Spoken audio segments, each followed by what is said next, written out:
So I will start by thanking our President, Joe Biden, for his long-standing leadership in the fight to save lives from gun violence. I also want to thank my husband, the second gentleman of the United States, and the extraordinary members of our administration, the members of Congress, survivors, advocates, and our incredible young leaders who raise their voice and demand change. So we are all gathered here today for a simple reason. We agree that in a civil society, the people must be able to shop in a grocery store, walk down the street, or sit peacefully in a classroom and be safe from gun violence. But instead, our nation is being torn apart by the tragedy of it all, and torn apart by the fear and trauma that results from gun violence. Recently, I have met with students on college campuses across our country, and when I'm there, every time I turn to the students and I make a request of them, and what I ask is, please raise your hand if you have had an active shooter drill while you were in elementary or middle school. Every time, a sea of hands goes up. Because in today's world, on the first day of school, students, yes, learn the name of their teacher. Yes, they learn the location of their cubby. And they learn how to quietly hide from an active shooter. In fact, when having this conversation, a student once told me, I don't like going to fifth period. Why, honey, I asked. Because in fifth period, there's no closet. In our country today, 1 in 5 people has lost a family member to gun violence. Across our nation, every day, about 120 Americans are killed by a gun. And while this violence impacts all communities, it does not do so equally. Black Americans are 10 times more likely to be victims of gun violence and homicide. Latino Americans twice as likely. And as a former courtroom prosecutor, I will tell you, I have personally prosecuted homicide cases. I have seen with my own eyes what a bullet does to the human body. We cannot normalize any of this. These are not simply statistics. These are our children, our brothers and sisters, our mothers and fathers. As a former district attorney, attorney general, and U.S. senator, and now as vice president of the United States, I have grieved with parents who have lost a child. I have comforted children who have been traumatized by losing a parent or a sibling. We owe it to them and to those living in fear to act without delay. And on this issue, we do not have a moment to spare, nor a life to spare. And here's the thing, solutions do exist. It's a false choice to suggest you either have to choose between supporting the Second Amendment or passing reasonable gun safety laws. That's a false choice. Yep. President Biden and I believe in the Second Amendment, but we also know common sense solutions are at hand. So I'll close with just a couple points. First, President Biden and I continue to be deeply inspired by the students who are leading this movement. So many of them are here. And second, in so many ways, we are then propelled by their work, by your work. And being propelled by what you are doing, we are expanding our work. With this new office, we will use the full power of the federal government to strengthen the coalition of survivors and advocates and students and teachers and elected leaders to save lives and fight for the right of all people to be safe from fear, and to be able to live a life where they understand that they are supported in that desire and that right. And with that, I will now introduce a national leader on this issue. He was only 15 years old when he joined this movement. He is an organizer, he is an advocate, he is a coalition builder, and he is the first Gen Z member of the United States Congress. Representative Maxwell Ross.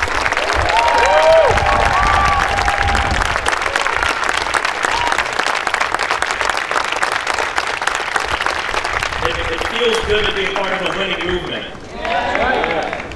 Good afternoon, and thank you, Vice President Harris, for the amazing introduction. It's the honor of a lifetime to be here today as President Biden cements his legacy as one of the fiercest champions of gun violence prevention. President Biden and Vice President Kamala Harris.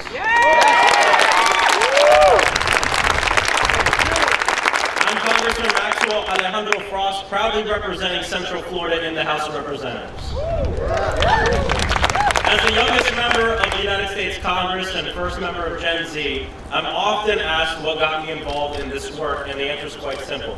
I didn't want to get shot in school. I was 15 years old when a shooter walked into Sandy Hook Elementary School and murdered 20 children and 6 teachers.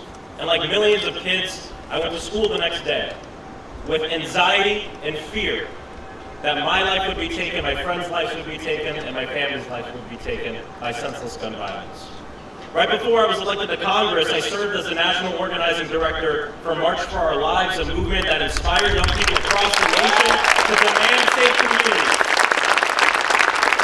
And we came together, Everytown, Brady, Newtown Action Alliance, Gifford, Sandy Hook Promise, Moms Demand Action, Change the Ref, the Community Justice Action Fund, and so many on-the-ground organizations that have been doing this work for decades. It's because of that steadfast, passionate organizing that we are a winning movement. But we're a winning movement doing very difficult work, because the brutal truth is usually when the most people are paying attention to our movement, it's usually coupled with carnage and death. But not today. Today, the country sees us here at the White House with a president who is taking action. My very first bill as a member of Congress was to introduce the Office of Gun Violence Prevention Act of 2023. To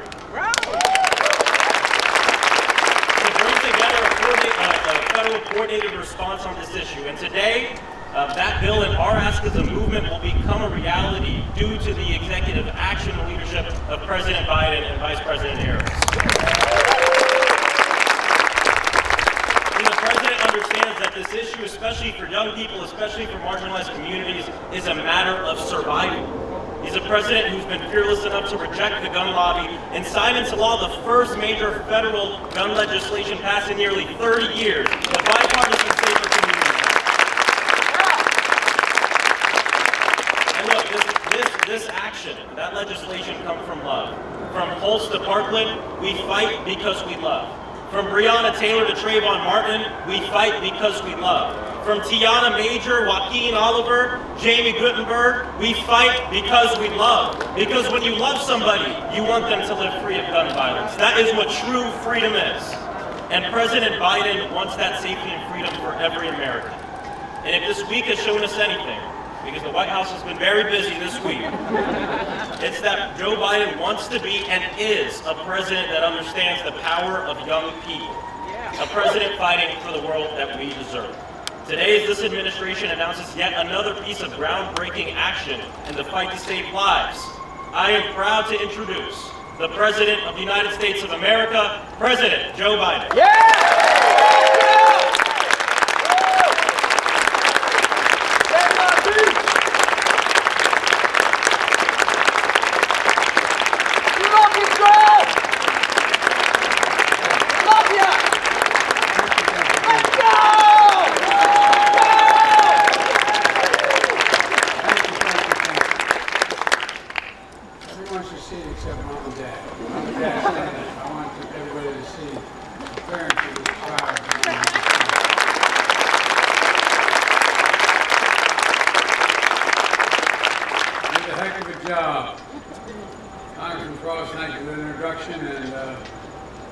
helped power movement is turning the cause into reality. You know, you're the big reason why I'm so optimistic about America's future. So many engaged young people. So many engaged I remember when I was young. We have something in common. I got elected to the Senate when I was 29 years old. Only difference was he was eligible when he got elected today. I had to wait 17 days to be eligible. That was 827 years ago. Folks, Vice President Harris, members of the Cabinet, so many members of Congress who are here, and relentless leaders on this critical issue. You know, one of the members who couldn't be here today is a really important member, Senator Chris Murphy. With Chris, who together with Congressman Frost introduced the bill, created a dedicated gun violence prevention office, and he couldn't be here today. Since the tragedy in Sandy Hook, and I remember being there. I remember that how I met with every one of the parents in it. I met with every member of every family.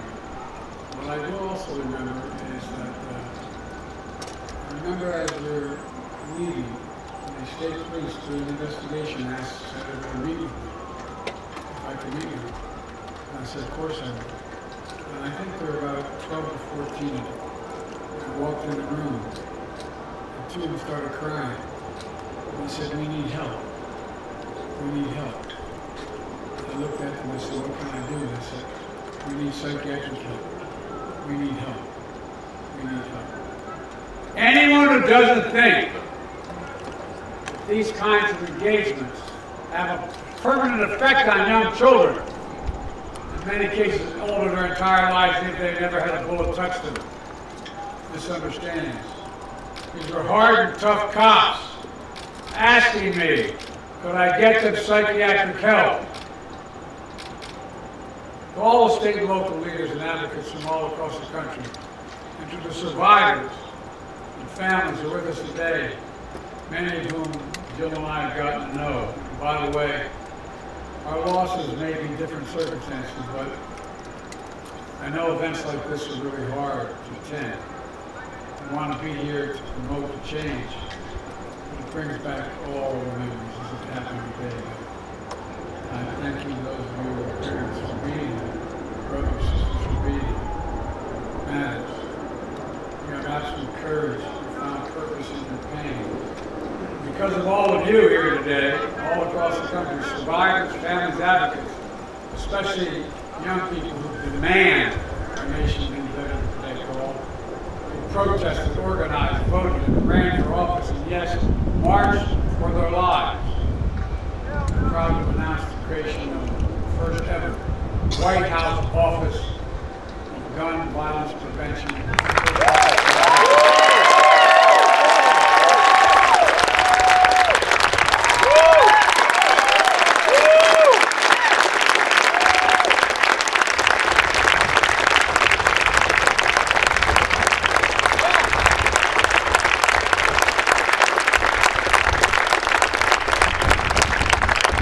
By executive order, I determined to send a clear message about how important this issue is to me and to the country.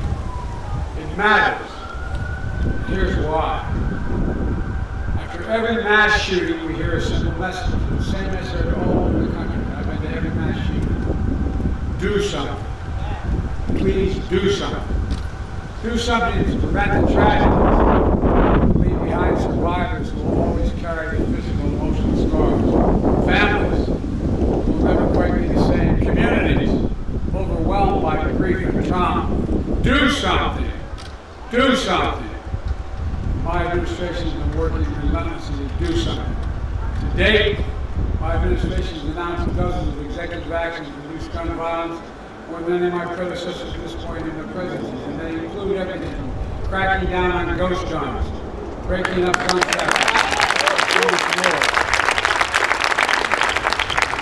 Last year, with the help, your help, I signed into law the Bipartisan Safer Communities Act. The most significant gun-safety law in almost 30 years.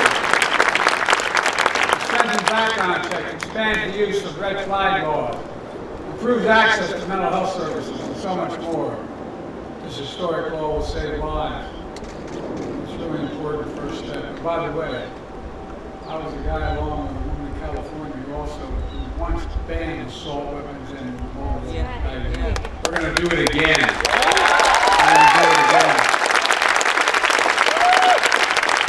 Call back and lead to hope. Because for so long, the conventional wisdom was we'd never get any Republicans to support gun safety legislation. But we did. For the first time in 3 decades, we came together to overcome the relentless opposition from the gun lobby, gun manufacturers, and so many politicians opposing common sense gun legislation. And we beat them.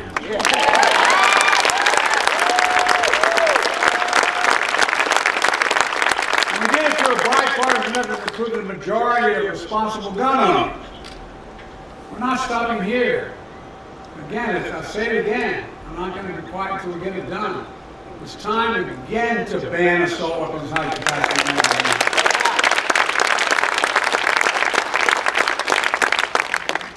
If you need 80 shots in a magazine, you should own a gun. Because look, last time we did it, it worked. But also, last time we established universal background checks and required safe storage of firearms. It's time. Yeah. It's time. Look.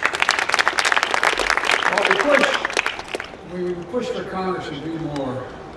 We're going to centralize, accelerate, and intensify our work to save more lives more quickly. That's why this new White House Office of Gun Violence Prevention is designed to do. It will drive and coordinate a government and a nationwide effort to reduce gun violence in America, and will be overseen by an incredible Vice President who understands.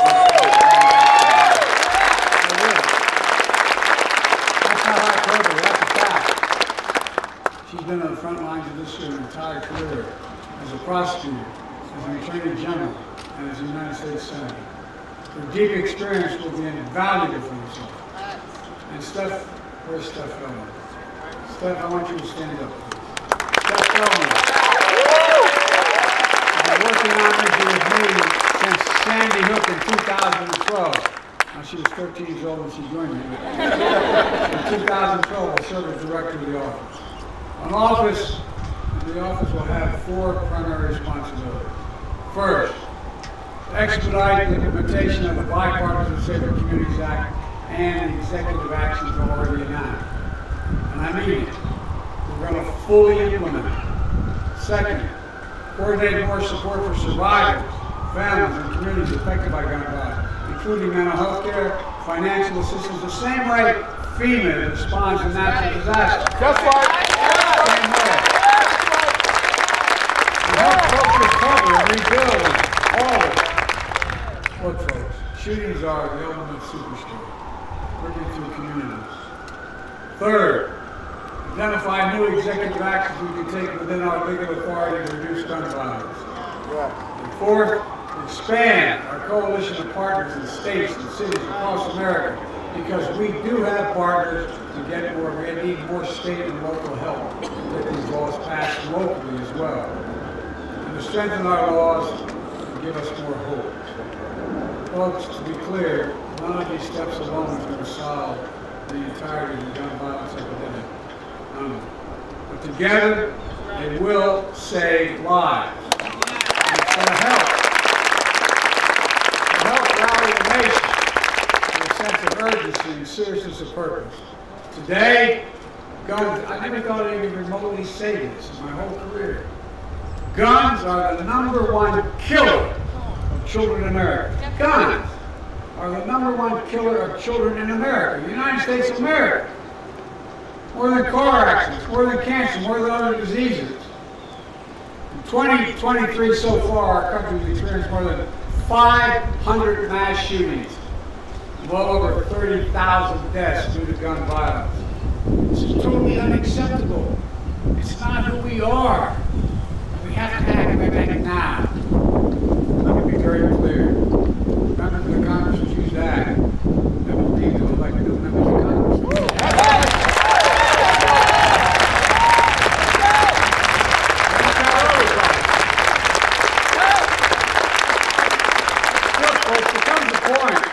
Our voices are so loud, our determination so clear that our effort can no longer be stopped. We're reaching that point We've reached that point today, in my view, where the safety of our kids from gun violence is on the ballot. At the end of the day, whether the Democrats or Republicans, we all want our families to be safe. We all want to go to school, houses of worship, grocery stores, gyms, malls, movies, without constant anxiety. We all want our kids to have the freedom to learn how to read and write in school instead of ducking and cover, for God's sake. And it matters. So let me close with this. Earlier this summer, I was in Connecticut at a summit on gun safety hosted by Senator Murphy. 4 students impacted by gun violence are here with us today. Summoned extraordinary courage and stood and shared their stories on stage. 4 of them. They each came from different backgrounds, different parts of the country, different shootings. But they shared a common singular message. And one of them summed up in just a few words, and I quote, "The deadly and traumatic price for inaction." That's what he talked about, the deadly and traumatic price for inaction. They made it clear, what all of you know too well, that price can no longer be the lives of our children, the people of our country. They spoke for an entire generation of Americans who will not be ignored, will not be shunned, and will not be silenced. I know progress is hard. I've been at this a long time, and we've done it before, we can do it again. As we're here, I'm here to tell you, to you and Vice President Harris hears you as well. You're right. You're right. We're by your side. We're never going to give up. If you give up, get into this problem. We're never going to forget. We're never going to get there unless we remember. You know, I know we'll do this because I know you. Heroes. Heroes proven that even with heavy hearts, you have unbreakable spirits. Memory of your loved ones and building a movement that endures. Above all, you'll never give up on the one thing you must never lose. Hope. Hope. Hope. Jill and I, Kamala and Doug, our entire administration, we're determined never to carry forward that hope, that inspiration, that light. And you continue to give us hope. From the lives we have lost, or from the lives we can save, we can do this. We just have to keep going. We just have to keep the faith. We just have to remember who we are. Every time we walk out of my grandpa's house on the street, we yell, "For real." Joey, keep the faith. My grandmother would know you, spread it. Spread it. That's what we have to do. Spread the faith. And remember, we're the United States of America. There is nothing beyond our capacity when we do it together. Nothing we've ever tried to solve and done together we haven't succeeded. God bless you all. And God protect our kids. And God protect our children. Thank you so much. Distinguished guests, please remain in the room as the President and the Vice President depart. Thank you.